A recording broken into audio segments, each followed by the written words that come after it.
Welcome to the Total Wireless Store, where total confidence awaits. Music powers my morning runs, but data overages slow me down. Don't worry, you got this with the Total Wireless Store. Just bring your number and get 10 gigs of lightning-fast 4G LTE data with unlimited talk and text for $40 a month. I'd run to the Total Wireless Store right now for that deal, if I wasn't already here. Data girl. Discover the Total Wireless Stores and get total confidence. The latest phones, the best network, all at great prices. Excludes TracFone Wireless Inc. brand sports. $40 plan must remain active to keep bonus data after 12/31/18. Terms at stores.totalwireless.com. WPHAT.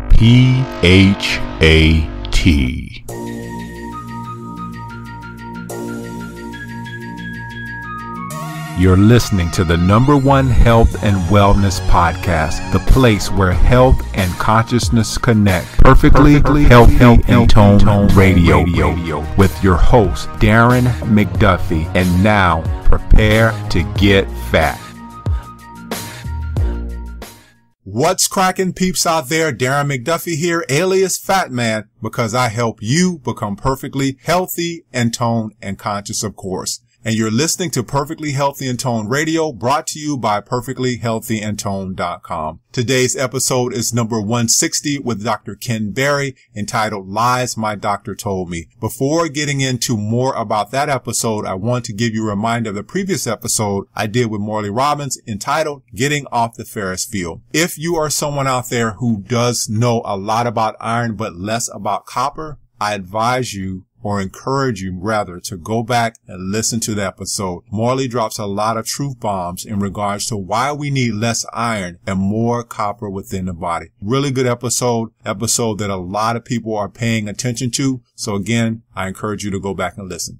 Today's episode is, again, Lies My Doctor Told Me by Dr. Ken Berry, by a medical doctor. Very entertaining guest, and you are going to really love listening to Dr. Berry. I know that I did, and he gives a lot of great things on the podcast that you should look for when you are looking to transition to a new doctor, or you are really going to start visiting a new doctor. I know sometimes we move to different states and we're looking for another medical doctor. And one of the things I think that happens with a lot of people is that when they encounter a medical doctor that really is not doing the things or is really not open-minded, they tend to stick with that medical doctor. But Dr. Berry is wide open on this podcast, if I can use that word, and he gives a great deal of detail and some advice for those of you out there who are looking at changing doctors or going to see some sort of a specialist. So without further ado, let's get into Dr. Ken Berry's bio. Dr. Berry is a family physician, speaker, and author based near Nashville, Tennessee. He received a Bachelor of Science degree with honors in animal biology and psychology from Middle Tennessee State University in Murfreesboro, Tennessee in 1996. He received his MD from the University of Tennessee Health Science Center in Memphis, Tennessee in 2000. Dr. Berry has been practicing family medicine in rural Tennessee for over a decade. He is board certified in family medicine and has been awarded the degree of fellow by the American Academy of Family Physicians.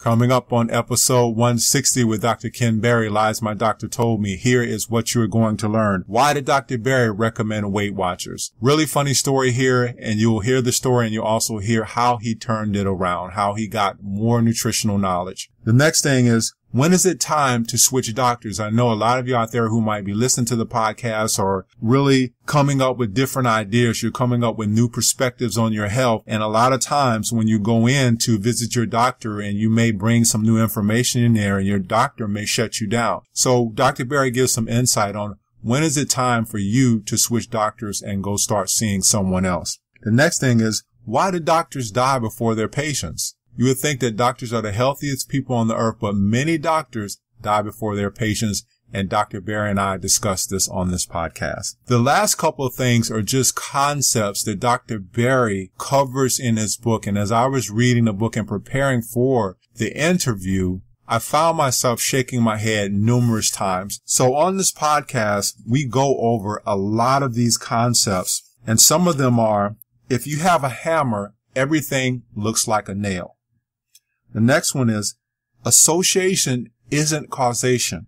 And the last one is, if you tell a lie long enough, people will believe it. And those are some of the things that we go over on this podcast. And I would urge you to pay attention to a lot of those concepts, because I think those concepts go over not only seeing a medical professional, but they can go over some of the things that we're seeing on a day-to-day basis. So pay attention. Listen up. Lots to learn on this podcast. I found myself learning a lot as I spoke to Dr. Berry as well. Before we get into the podcast, just wanted to give you a quick short reminder about iTunes reviews. If you haven't left a review on the podcast, please do me a favor and leave an iTunes review. All you have to do is go to iTunes, sign in, leave your review, and that helps me out tremendously to get the podcast to other people like you. And there's a lot of good episodes come up. And I also want to remind you about the Somaderm homeopathic HGH gel. I just started talking about this on the last podcast, and I've gotten a lot of good results with this, and I've seen so many tremendous results with people, and that's why I got behind the product. But go to longevitygel.com if you want to learn more. longevitygel.com to learn more about this HGH homeopathic gel that's helping out a lot of people. Now, let's get into the podcast. Dr. Berry, welcome to Perfectly Healthy and Tone Radio. How are you tonight? Hey, I'm great. Thanks so much for having me.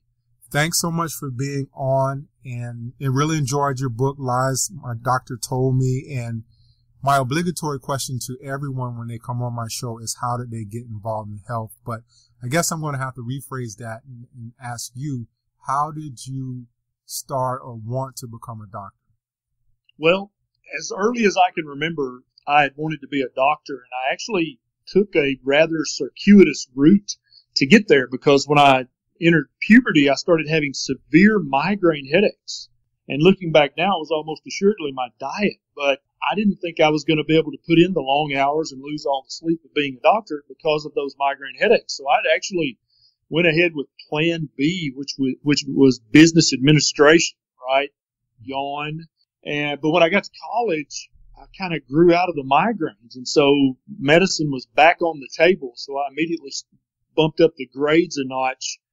And here we are. So you started out becoming a doctor, and what I've noticed is our backgrounds are pretty similar. And one thing that I want to kind of commend you on is the fact that you were doing this while you had a family, so to speak. Yes. So it's, man, I don't know how I found it hard in college to juggle basketball and studying and all that stuff. So I can imagine you being able to do all this, the rigorous studying that involves medical, and also having a family. How did you do that? Well, it was a juggling act, no doubt, but it was a terrible juggling act. It's really impossible to be a good medical student and be a good husband and be a good dad. And so I faltered. I tripped and fell many, many times. I missed family events, but basically in medical school, it's root hog or die, as we say in the South. There is no, oh, well, my daughter had a birthday party, and so you do what you got to do to get through, and then you try to make up for it later. So, like I said, we share some similarities. You played sports in high school, basketball and football, I believe, and I ended up playing 1 year of football in middle school, and then I started this growth spurt, and I said, you know what, it's best for me to stick with basketball. Oh, yeah. But I noticed, too, with you, after you stopped playing sports, you started to gain weight, and I guess that was during your time of your residency in medical school, and that happened to me as well. After I quit playing sports, I ended up gaining a lot of weight. What made you decide to start losing the weight? Well, the weight gain started when I was in my mid-30s, and I was in my last year of residency and starting my practice, and I just started gaining weight. About the 30s, the hormones start to shift, and then I was just eating the most rotten diet you can imagine. And then I was doing a lot of emergency department shifts, and so I would work many, many times from 7 p.m. to 7 a.m. in the emergency room, and then I'd be ready to go in the clinic at 8:30 and see a full book of patients all day long. And so there were many weeks where I would sleep every other night, and you can imagine what that was doing to my cortisol. And then I had this crap diet going on, and I started gaining weight. And, the first 10, 15 pounds just made me, because I've always been very, very slender. And so I was kind of happy about the first 10 or 15. But when it kept going, I was not happy with that at all. And at my heaviest, I was almost to 300 pounds. At my heaviest, I remember I was at my grandmother's house, and she had one of those really old floor scales in her bathroom. It was always a tradition. You go to Granny's house, you have to get on the scale, right? She wanted to see how big her people were getting, right? And so I got on the scale, and it only went to 250. And I hadn't been on the scale. I was busy. I didn't have time to weigh and check blood pressures on me. I was doing that to everybody else. And so I got on her scale, and it went past 250 and kept going. And it said that I weighed 47 pounds, which if you do the math, that's 297 pounds. And my grandmother was she had never seen her scale do that. And she probably had the thing 20 years, and she had to get down there, and she made me get off and get back on. She had to do the math, and man, then I didn't hear the end of it after that. And so growing up in the family that I grew up in, and in the kind of the area of the country I grew up in, it's kind of a show me kind of attitude. Don't tell me, show me. And so I grew up, and then my family has a very strong belief that you lead by example, And one of their favorite stories to tell me was when I was younger was the preacher that got caught in the bar, smoking a cigarette and having a beer with a girl sitting on his leg, and the congregation questioned him like, "What the heck are you doing?" And the preacher said, "You do as I say, not as I do."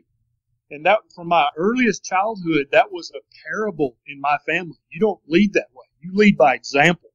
And so when I got on my grandmother's scales and I was almost 300 pounds, I was like, whoa, that's got to stop.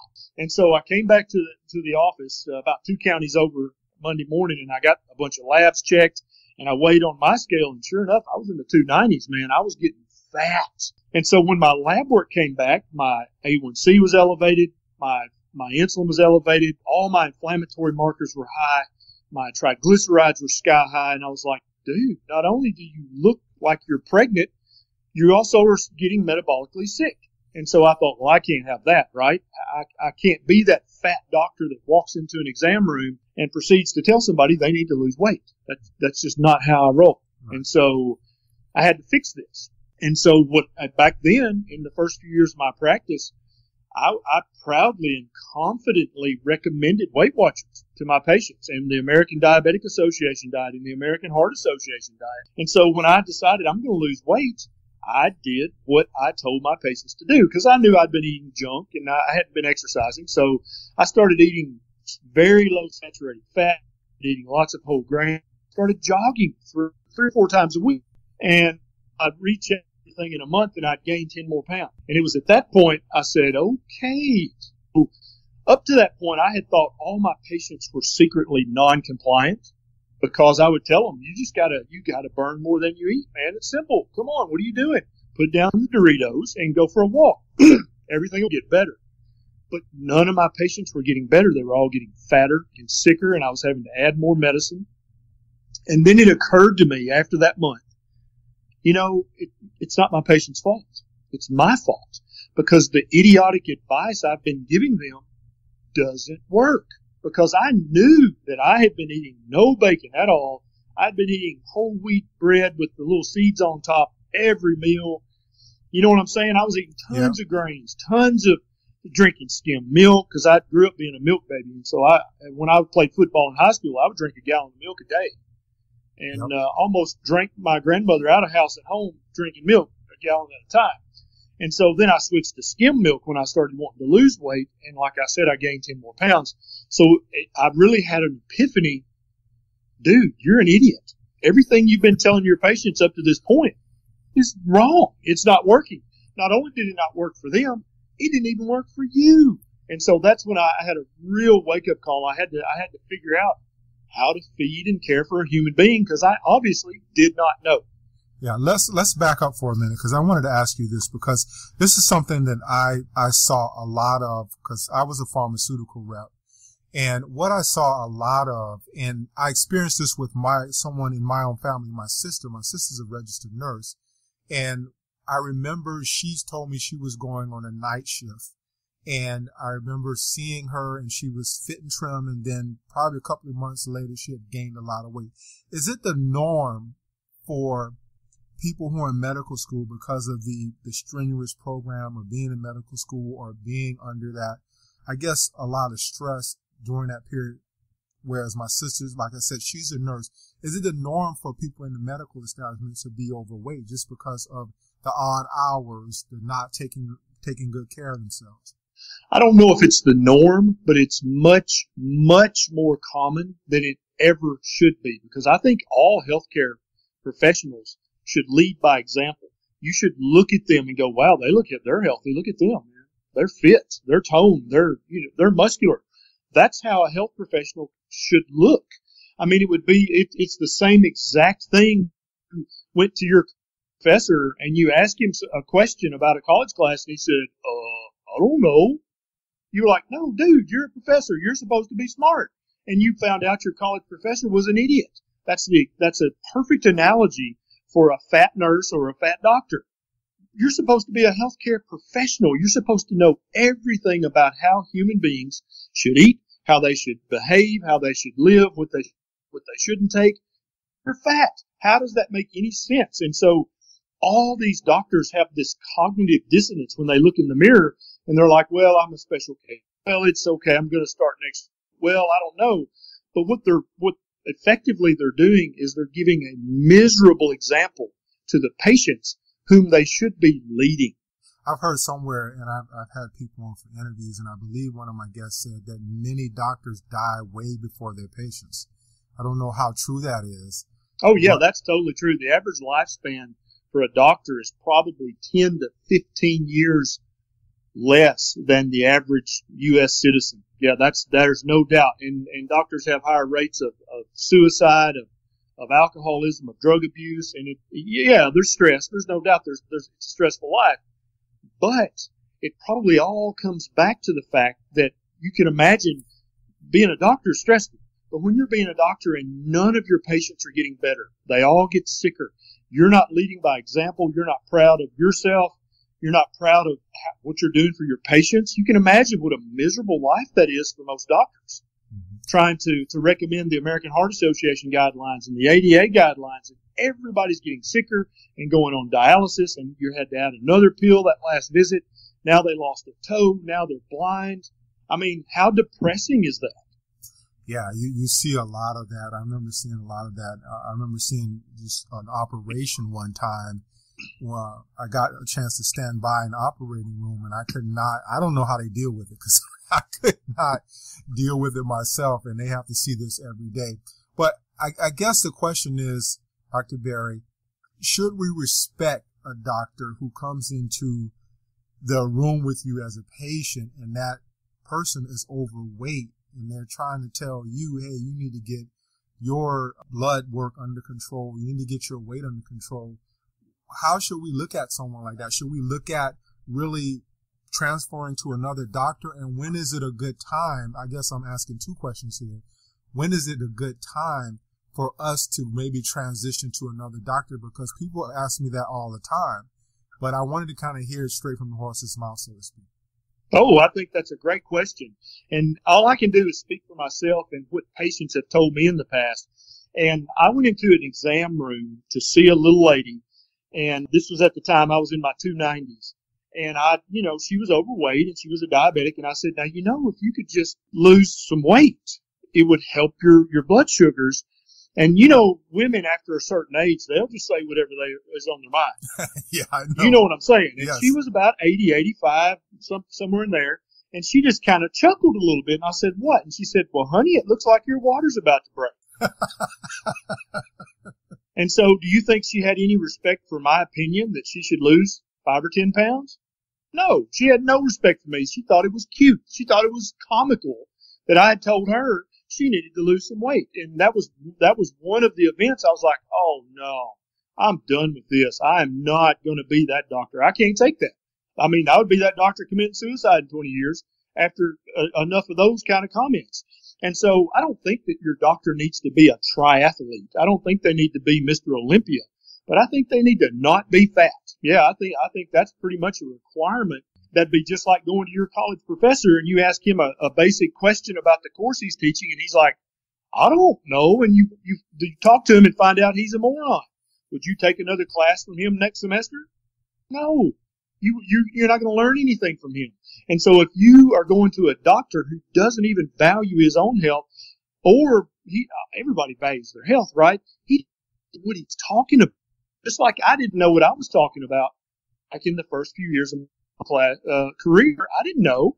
I thought you should eat more whole grains and drink skim milk, not eat bacon. I thought that was the answer, but I was wrong.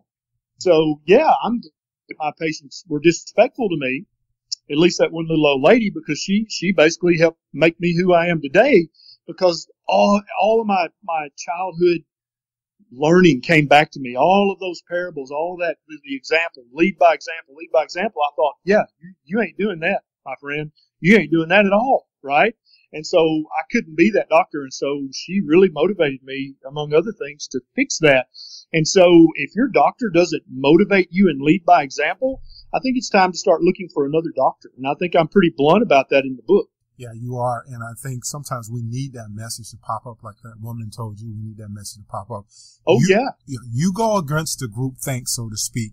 And what I'm wondering is if you've received any flack from any of the medical associations, any other doctors saying, hey, you shouldn't be telling people this information. Have you received any of that? Oh, yeah. I've received flack multiple times over the years.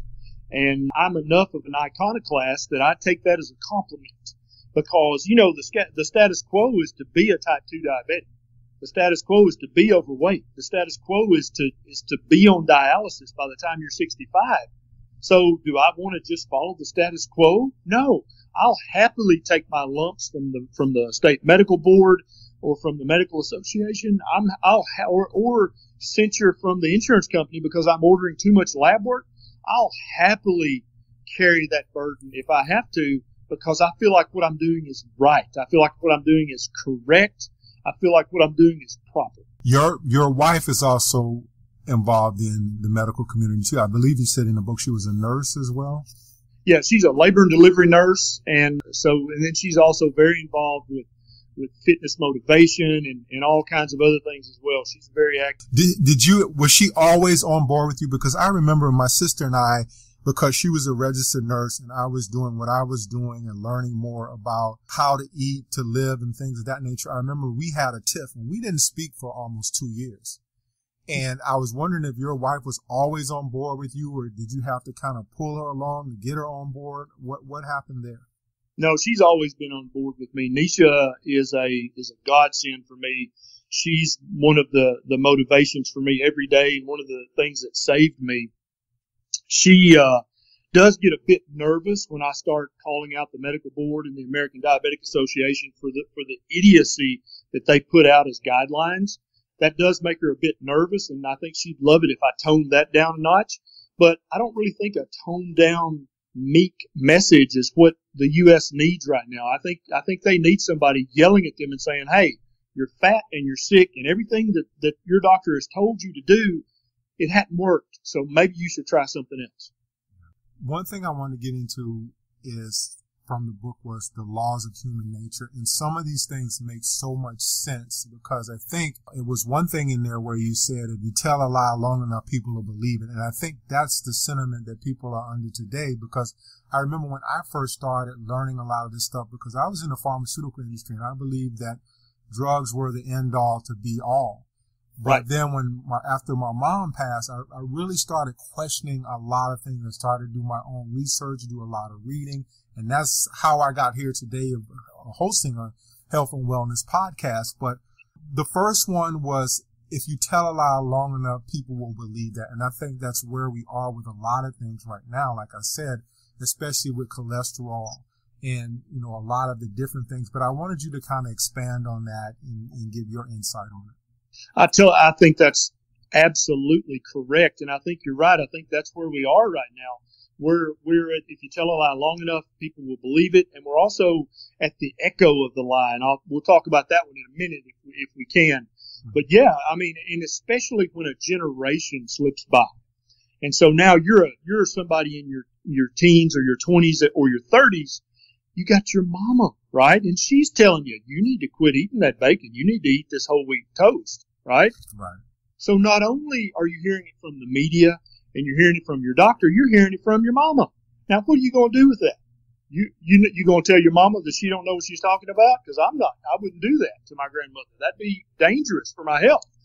And so, yeah, the lie has been repeated so many times by so many authority figures in our life that we just accept it as self-evident when it's completely and totally false.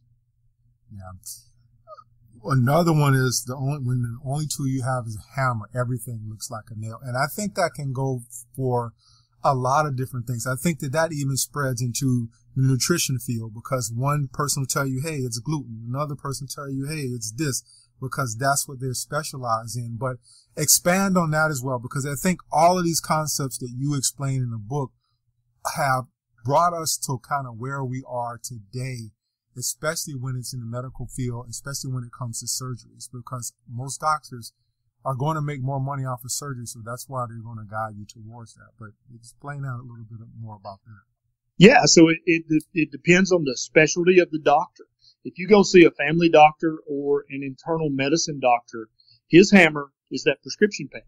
And so virtually never will you go to your family doctor or your internal medicine doctor or your pediatrician, because they're all kind of trained the same. It's all about the medicine, right?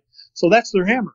And so if you go in with a runny nose, or you go in with a hurt toe, or you go in with chest pain, you're going to leave with a prescription, because that's his hammer. That's all he knows how to do, right?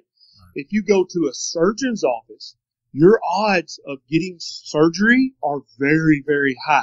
Now, obviously, family doctors and internal medicine doctors, they have morals, and so do surgeons. They're not going to just say every single person needs surgery. But if that's your hammer, then that all you're going to see are nails, right? And so everybody you see, you're going to be trying to put them in the paradigm of what you were trained to do. Because if you can't put them into that paradigm, then you can't help them. And that makes you useless as a doctor. And what doctor wants to be useless? And so, if you go to a bariatric surgeon's office and you're morbidly obese, he's going to want to do gastric bypass. He's going to want to do a bariatric surgery on you. If you go to your family doctor's office with morbid obesity, he's going to want to give you a weight loss pill, and then a pill for your diabetes and a pill for your high blood pressure. You see my point? Yep. If you go to a dietitian, they're going to try to tell you to eat less bacon and eat more whole grain bread, because that's their hammer. That's all they know how to use. Never will a dietitian recommend you have bariatric surgery, because that makes them useless. They can't help you, and nobody wants to be useless. It's human nature. And that's why I try to explain to everybody there's no medical conspiracy. I mean, you're a drug rep. You know this. Mm-hmm. After you go to a doctor's office and you detail him about that drug, what are the odds that he's going to write that drug next time he sees a patient with that? It's very likely. Very likely, but way over 50%. And that's why drug companies send drug reps, is because they know that puts their drug top of mind. And so next time he has that situation, that drug becomes his hammer. And he can't think of anything else except that new drug that you just told him about when you took him those jelly donuts, preferably lemon. Or I had a short skirt on, but exactly right. So, you got it. That's right. Yeah. Yeah. So the next one is, and I think these are important concepts for everybody to understand, because a lot of times when I was reading your book, it brought them back to me, because sometimes I just don't think about them. And the other one is association isn't causation. Explain a little bit more about that one. Yeah, and so this is something that every single doctor, nurse practitioner, physician's assistant, physical therapist, naturopath, every one of these guys ought to be able to recite this from memory. But most of them don't get it. They may have been taught it, but they forgot it. And that is, association does not show causation. And what that means is just because something is associated with another thing, it doesn't mean that thing caused the other thing. And the example I use in the book is how you can use epidemiological studies to seemingly prove things when they don't really prove anything at all. I think the example I used was there was a study done that every time a Nicolas Cage movie would come out as a premiere, the incidence of home swimming pool drownings would skyrocket. And you can put the graph over the other graph and they line up perfectly. But does anybody listening really think that it was Nicolas Cage's, it was his fault? I mean, is he a murderer? Is he the reason these people were drowning? No, it was just an association. It doesn't prove anything. It's a coincidence. But if you put the curves on top of each other, they line up perfectly. And so many times in medicine, as a drug rep, you could take an association study in and show a doctor, and they'd write that drug left and right because in their mind they saw causation on your graph, even though your graph didn't show any causation whatsoever. The medication had nothing to do with the outcome. the curves just overlapped. And that's we quickly get into statistical and epidemiological concepts when you start talking about this stuff. But it's kind of like a good practical example would be if somebody said, every time I see a house that's on fire, there are firemen in the yard. I'll bet those damn firemen are the cause of those fires. You see, there is an association. You're highly likely to see a firefighter in the yard of a house that's on fire, aren't you? Yep. But does that mean the firefighters caused that? Of course not. They're there to put it out. But if you didn't know better, you would see that association, and our human brain tries to look for causation all the time, because that's how come we rule the world, is because our brains work so well.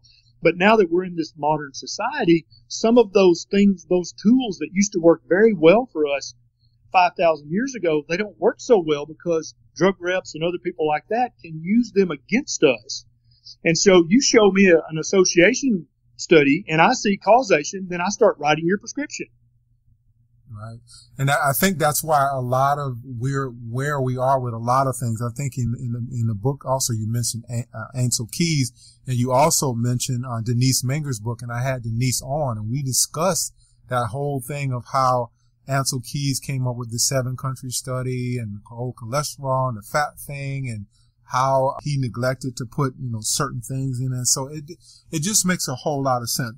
Now, this last one was big for me because this can go over any genre, not just doctors, but I think it kind of falls over to anybody who's got a job, a well-paying job, and they want to keep that job.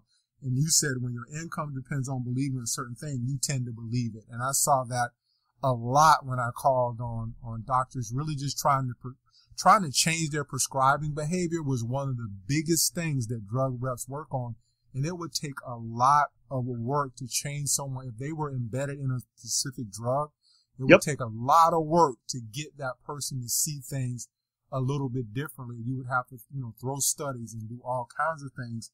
And that was because I found out that a lot of these guys were buddy-buddy with some of the other drug reps or some of the drug companies.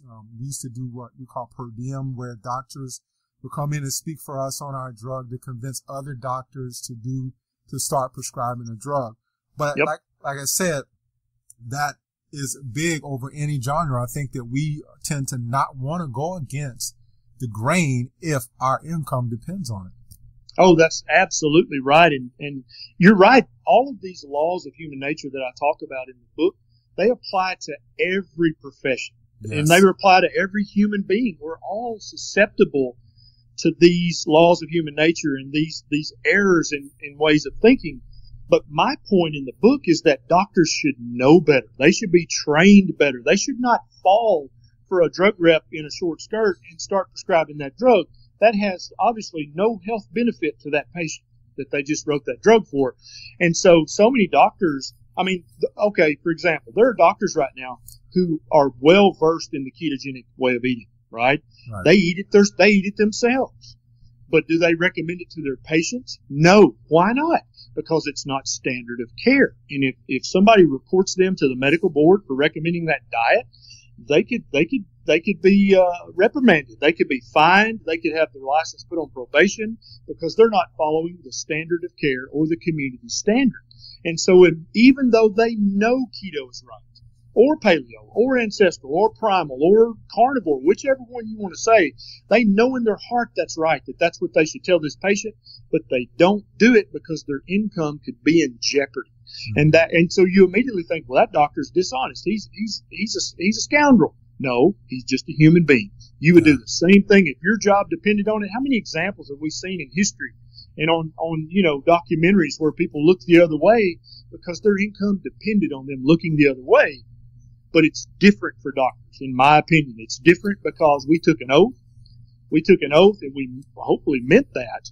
And yet you're going to look the other way, and you're going to let the drug rep with the lemon donuts and the skirt, you're going to let that literally dictate your practice, and you're not even going to prescribe what you know is the most powerful thing you could prescribe, which is a proper diet for that patient. Yeah, it's unforgivable, and it triggers me, and I'm sorry, but I mean, if you're a hairdresser and you tell somebody, you should eat more whole grain, that's fine. You get a right to your opinion. You live here. You can say whatever you want, and there's nothing wrong with that. But if you're a licensed professional who's under oath, it is your job to stand up against the powers that be if that's what's right for your patient. It is your job to throw your body on the gears if that's what's right for your patient. And it really triggers me that doctors, they literally have no courage. They have no gumption. They'll just look the other way to protect that income. Yeah, you see so many stories in the past where people have kind of gone against the grain in the medical community and they were like just blacklisted.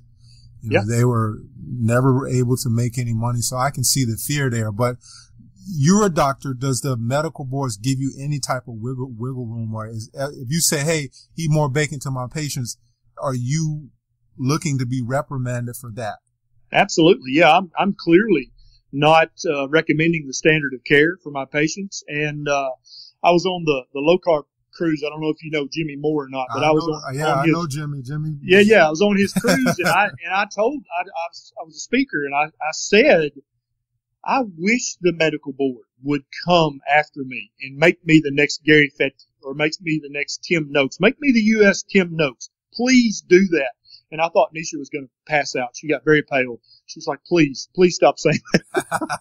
But I mean, I'm sorry, but the truth has to be said out loud, even if it takes the high. Let's get into some of these, I call them myths. And I think that they're not myths. They're just like these things that have been told us so long that we start believing them. Right. And one of the things that you talk about is the fat thing. We still have people out here who believe that if they eat fat, it's going to make them fat. Let's talk about that. Right. And if your hairdresser tells you that, then that is a myth. If your mama tells you that, then that is a myth.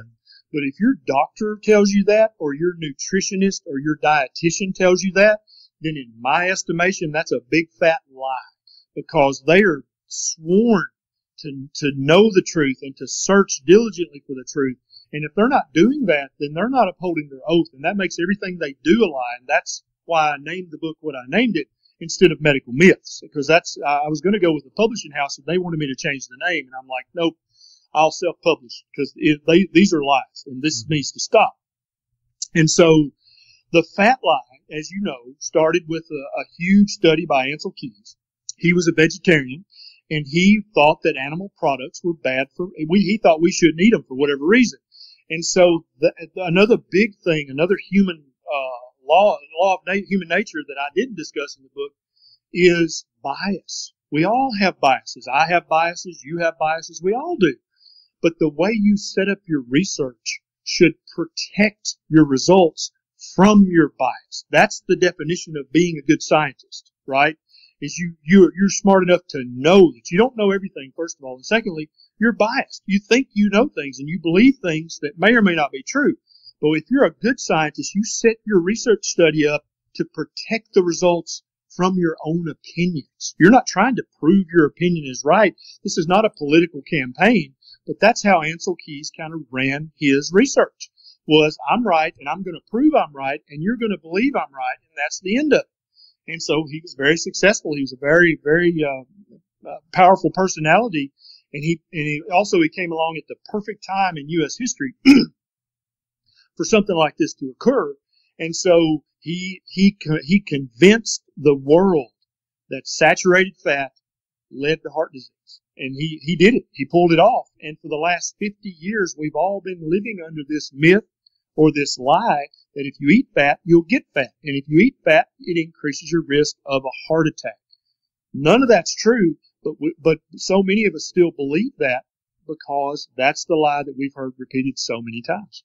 Let's rewind a bit, because you mentioned research. And one thing that kind of blew the lid off everything for me is when I was a rep and I would go in with these research papers. And obviously, I represented antibiotics. And so when I would go in and talk to a doctor about antibiotics, what I would do, I would be armed with my research paper and say, hey, look, doc, our antibiotic is the most more safe and efficacious antibiotic than my competitor. What I didn't realize until I got out of the industry was my competitor was coming in with the same research saying that his drug or her drug was better than my drug. And I don't think that people know that. But on a deeper level, when it comes to this research, are doctors actually reading the latest research, or are they taking shortcuts when it comes to learning? And because I remember you mentioned in your book that we all take shortcuts. Are doctors taking these shortcuts and not keeping up to date with the latest research that's out there? Oh, absolutely, without doubt. I tried so hard my first 3 or 4 years to read all the literature, all the latest research. But, as a previous drug rep, I mean, the literature doubles I think it's every 8 months now. The amount of research out there doubles. No human can keep up with all that. And so doctors have to pick and choose. I'm going to read that study, but I'm just going to read the summary of this study, and I'm not even going to worry about that study. Part of that, it has to be that way because you don't have enough hours in the day to read all the research. But anytime a doctor takes a research study that was funded by a pharmaceutical house and handed to him by the pharmaceutical rep, and he makes any clinical decision based on that research, that's it. He's done. That is the definition of laziness. That's the definition of sloth. I can't even think of strong enough words that you probably won't be using on your podcast to describe that behavior. That is egregious. It's malpractice, in my opinion. But doctors do it every day because they're busy. They got bills to pay. They got a family at home. They got all these things tugging at them. And so they give up on the one thing that they took an oath on. You talk about antibiotics in your book, and it's very interesting what your insight was. But what I always experienced when I was in the industry was doctors would just give people antibiotics because they felt like, hey, I'm sick. I have this really bad cold. And they would just bow under the pressure to give the patient an antibiotic just because the patient said, this is what I need. Have you ever felt that pressure, and have you ever just turned somebody down and say, hey, you know what? This might be a viral infection. Let's play it out. Let's see it play out before I prescribe anything. Absolutely. Every primary care doctor has that pressure put on them on a daily basis. And the worst of all is when you've got a mother with a sick child and she brought that child to you for you to fix her child, and she paid her copay, and she's probably got a high deductible, so she's going to have to pay the bill when it comes. And you can see quickly how a doctor is put under the gun. He feels like, man, I better prescribe something, or this mom will never come back. She's going to be upset with me. She'll tell everybody all over town, well, Dr. Berry didn't do nothing for little Jimmy. He just had to suffer for 3 days or 5 days or 7 days. But, and so I've succumbed to that before. I admit that readily. Every doctor has.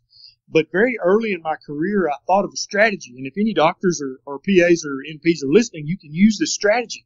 Tell the mom, hey, I think this is a virus, because your kid's got a low-grade temp, he's got a runny nose, he's coughing, he doesn't feel good, but he's still eating and drinking, and he's still, he's active. I'm going to write you a prescription for antibiotics, but I don't think your child needs it. Save your copay. See how I turned it to the money right there? Mm-hmm. Save your copay. Put this in your purse, and in 48 hours, if your child's no better, then go get the antibiotic fill. And mothers love that because I use my hammer. I gave them that prescription, right? Mm-hmm. And they've got something that they can use to fix their child. But I also gave them the mental capacity to think about this and to go, well, yeah, okay, I'll wait till in the morning. And if he's not better, I'll get it then. And then if he's no worse in the morning, she might think, well, okay, I'll wait another day. And if he's no better, then I'll get the antibiotic. And so my rate of antibiotic prescription writing was probably just as high as any other doctor.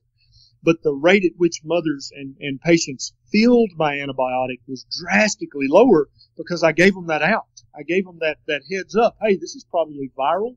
These antibiotics are not going to help a bit, and they might even cause harm. So wait 48 hours before you fill this. That way you don't waste a copay for nothing, and you don't give your child medication that they may not even need at all. And so you kind of empower mothers with that, or even just patients, grown-ups. You give them the power to make that decision. Do I need to spend this $35 on this antibiotic, or do I need to just tough it out And so a large majority of the time they would tough it out, and 3 to 7 days later, guess what? They were better without the antibiotic. And not only did they not take the antibiotic that time, but the next time they caught an upper respiratory infection, they remembered what I said, right? And they're like, I'm not even going to go to the doctor. I'm going to give this 3 days, and then if I'm no better, I'll go to the doctor. And so, yeah, it's hurt me financially telling people that over the years, but I'm happy to suffer that because untold numbers of antibiotics did not get administered in my name because of that strategy. And I think people just don't realize that even though antibiotics are out there and they need them for a cold or something like a very bad cold, that there's a danger associated with that as well. Right. Absolutely. And that's what no drug rep ever wants to talk about, and no doctor ever wants to talk about that. But I found that the more I talked about the potential side effects, the less often the antibiotic got filled. And make no mistake, sometimes antibiotics are life-saving chemicals. There's no doubt. If you have a severe sinus infection that's threatening to cross the blood-brain barrier, you need an antibiotic right now.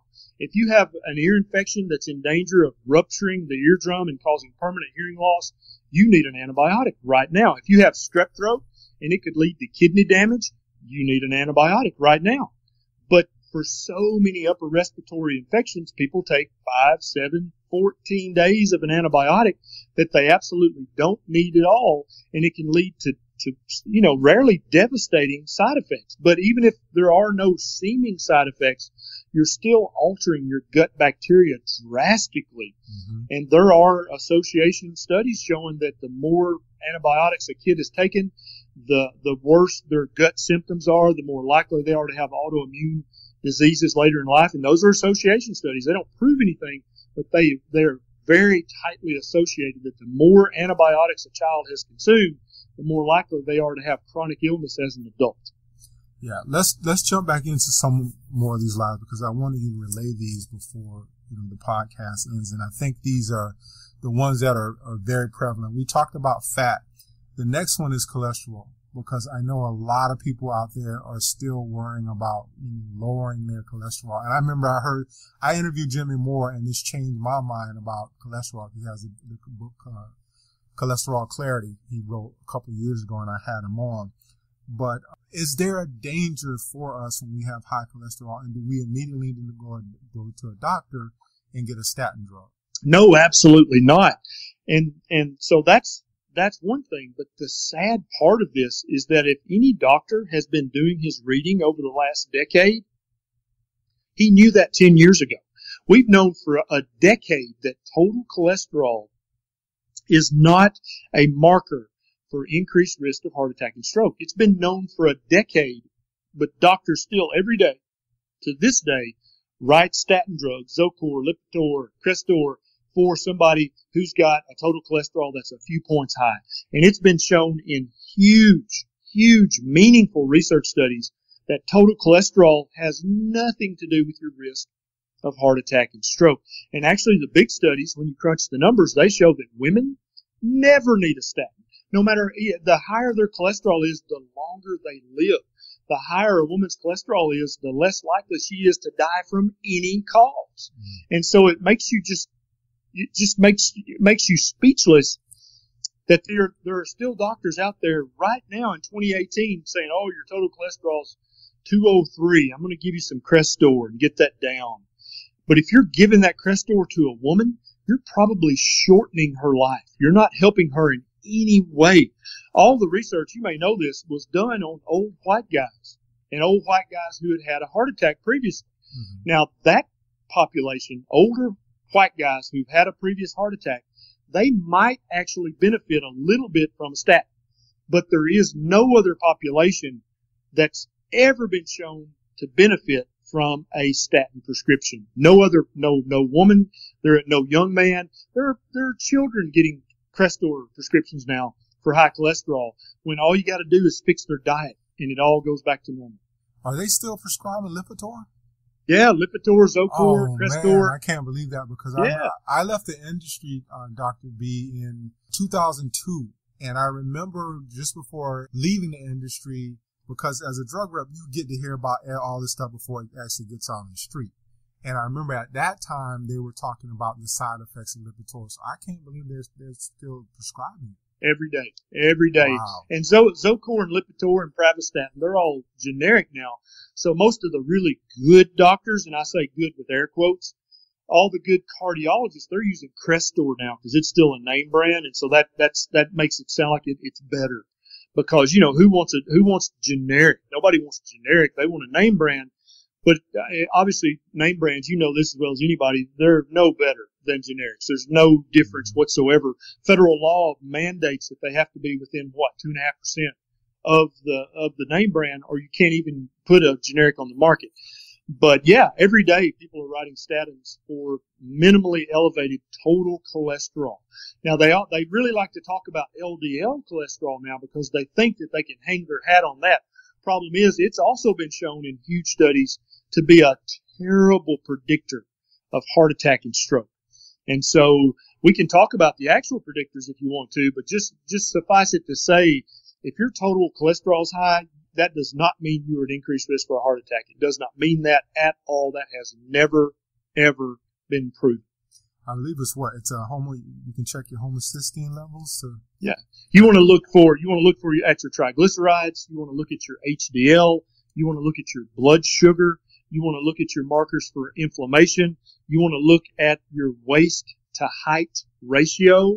If you've got central fat, belly fat, if you've got high triglycerides, if you've got low HDL, if you've got high blood pressure, if you've got high glucose, you are at risk for a heart attack and stroke. Those have been proven. Those are the five risk factors for metabolic syndrome. That's a real thing. And so if your blood sugar is even a little high, you're at increased risk for heart attack and stroke. If your blood pressure is a little bit high, you're at increased risk. You see what I'm saying? Those things have been proven in huge research studies to actually be risk factors. Homocysteine's another one. So there's all these different markers that have been proven. There's no doubt that they are risk factors. But every day a doctor will look at somebody who has a very high HDL, which is good, and a very low triglycerides, which is good. But they've got their total cholesterol is 3 points high, so they put them on a statin. It's just lunacy. Let's get into two more. I didn't want to give you a whole book away because the book is really good, really good reading. I think everybody should read, especially those people who are just trying to take care of their health or just trying to take control of their health. It's a really good book. But you discussed two other myths in here. One is milk, because I think that we as a culture, you mentioned this earlier in the interview, how you used to drink milk as a culture. We've been taught that we should drink milk for strong bones and all this stuff.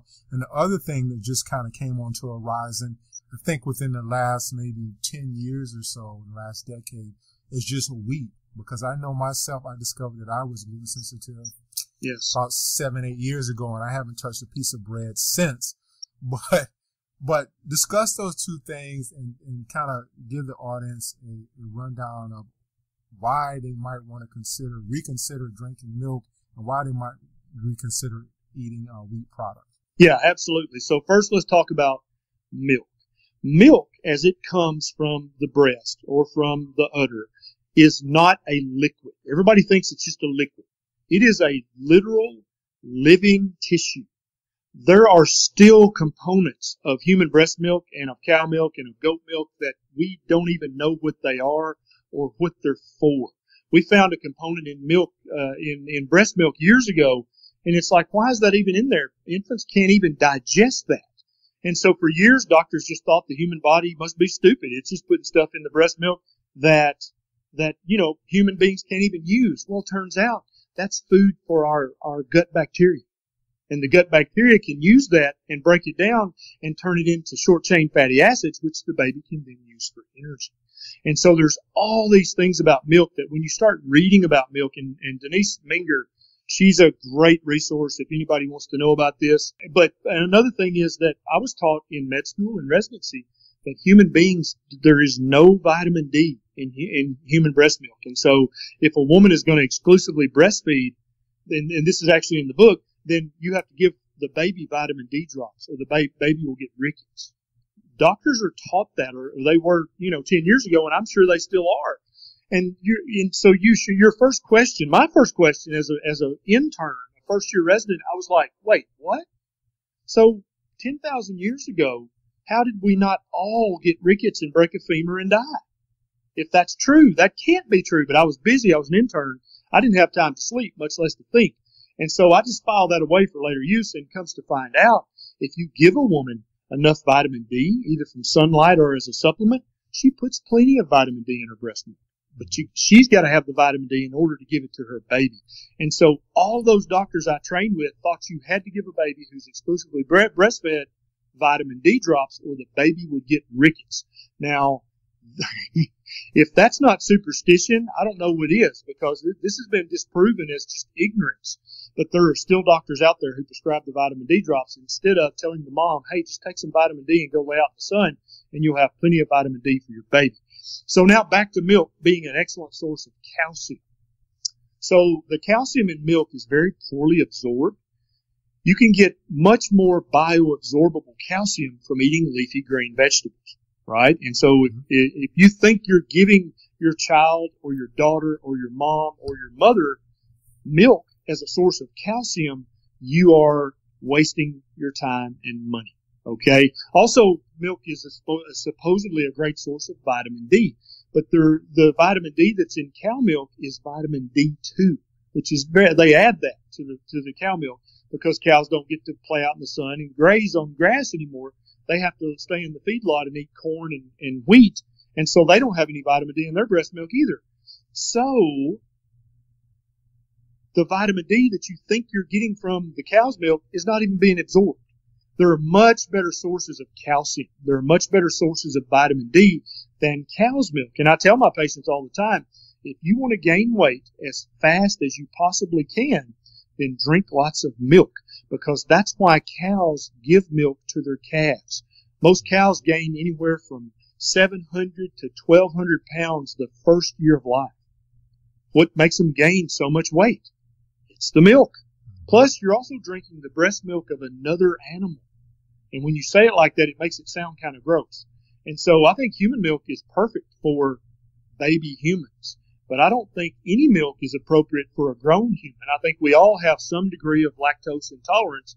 Some people have a much worse time drinking milk, and they just can't drink it or they'll suffer miserably. Other people, it seems like they can drink it. Like I said earlier, I used to drink a gallon of milk a day. But you know what else I had in high school? I had severe pustular acne. I had dandruff.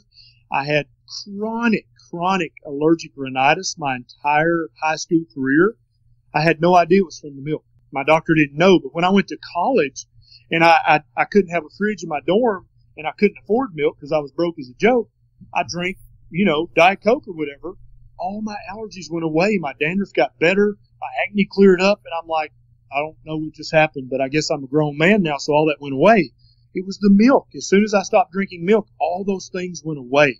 And so to think that the milk from another animal, the breast milk from a cow, is nutritious for your human baby, it only makes sense if you've seen 1,000 television commercials and you've had your doctor recommend it to you. Otherwise, that would make no sense whatsoever.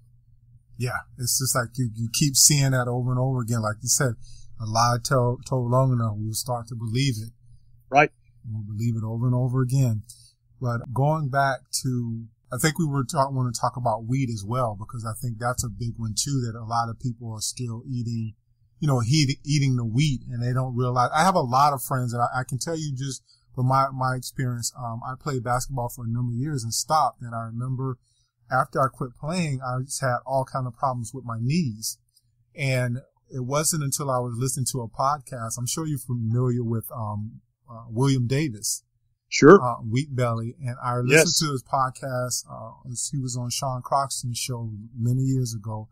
And I decided to give it 7 days. I cut out wheat for 7 days. And after that 7 days, my arthritis in my knees was gone.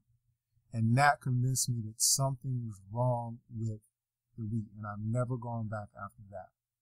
Same exact story with me.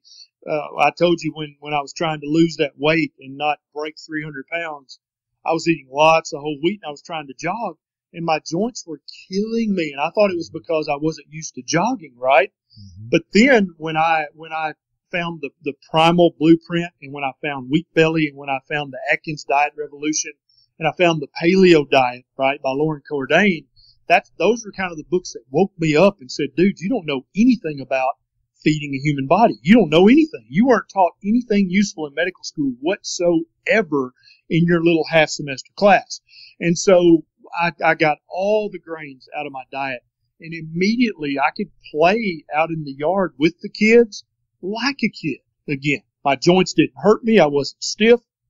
I had more energy. Everything got better when I got the grains out of my diet. And let's go a step further than wheat. Let's not just stop with wheat. All grains have proteins in them that are put there by the wheat to dissuade animals from eating the seeds. Grain wants to reproduce just like every other species on the planet. And if you eat their seeds and crush them up, then they're not going to grow into new wheat or new oats or new corn or whatever. And so every grain, every grass puts poison basically in its seeds. And if you eat that, you may not feel acutely poisoned. Some people will. If you have celiac sprue, you'll feel acutely poisoned, right? But if you have a less severe reaction to that, it may only be joint stiffness and pain. It may only be allergic rhinitis. It may only be dandruff. It may only be heartburn. But when you get all the grains out of your diet, be prepared to feel about 10 to 15 years younger, because that's the only thing I can compare it to. I felt like I was a college senior again and could run for hours without stopping when I got the grains and the liquid dairy out of my diet. Yeah, I've experienced the same exact thing. We're coming up on time now, and I want to get you out on time. I know you have a family, but I would just want to ask you this question. I know the answer, but I wanted the audience to hear it, because I think that a lot of times what we do is we depend on, and I've seen this in my family, I've seen this across the board with a lot of people, is like we live a life up until 40 years old, and then at 40 we think that our lives are over. We're just supposed to succumb to gaining weight, not being able to have all of our mobility. And then we start depending on drugs to kind of keep us sane, so to speak. Right. But how much, and you might have said this earlier in the interview, but how much training did you get on nutrition when you were in medical school? So we got 1/2 semester of a dedicated nutrition class the first year of med school. And so for half the semester we had behavioral science, and the other half of the semester we had nutrition. The entirety, all my medical school notes and textbooks, you might be imagining this big, thick stack of notes, but everything I was taught on nutrition, I could hold between thumb, pinky of my right hand easily without dropping anything. It was that little. It was nothing. It was trivial. And so, yeah, the average doctor, unless he starts learning after medical school, knows nothing about human nutrition. That's absolutely true. Yeah. My last question is, you kind of went outside of the realm and did your own studying. How important is that for doctors to kind of go out of what they're there every day, to get uncomfortable and really start researching on their own? Because you said you discovered the primal paleo diet, which is, I guess that's what you're using to eat by now. But how important is it for doctors to get out of that comfort zone and just start looking somewhere else for that nutrition information that they didn't get in medical school? It's vital. It's mandatory.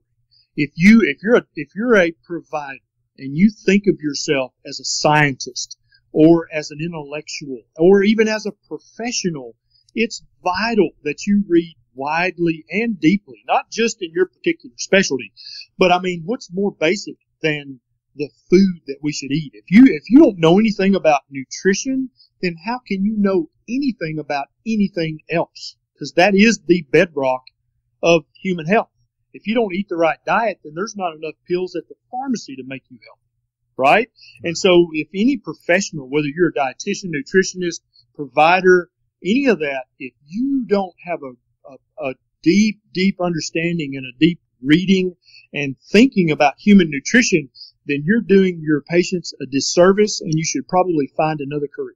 Dr. Berry, it's been a good time interviewing you. Your book is Lies My Doctor Told Me. I got the book off Kindle. For those of you out there who are listening, you can go to Kindle. I like reading by Kindle, but I also like real books too. But sometimes Kindle is just a little bit more efficient for me. But again, thank you, Dr. Berry, for being on Perfectly Healthy and Toned Radio. I'm not sure if you have a website. If you do, can you let us know what website? And I've seen you on YouTube as well. So if people want to see your YouTube videos, can you mention your YouTube channel is? Yeah, I do most of my work on YouTube and Facebook. I have a Facebook page and a YouTube channel, and if you'll just search Dr. Berry, I'm going to be the first hit. And then I've got probably over 100 hours of video now on Facebook and on the Facebook page and on YouTube. I also have an Instagram channel, and I've got several different, I don't know if you know about IGTV, but you can do longer form videos on Instagram now. I got an Instagram account, and I've got a lot of video and a lot of stuff in my feed. So I'm always trying to wake people up and help people understand that if your diet isn't right, nothing else is going to be right. And so I love doing what I do. You may can tell that. But, and I won't ever stop. And I welcome anybody to question me, ask me questions. If you don't think I'm right, call me out, because I actually like that, because that helps me learn as well. Yeah. A lot of times when you get called out on stuff, it makes you concentrate a little bit more. But Dr. Berry, thank you so much for being on. I really appreciate your time. It's my pleasure. I've had a great time.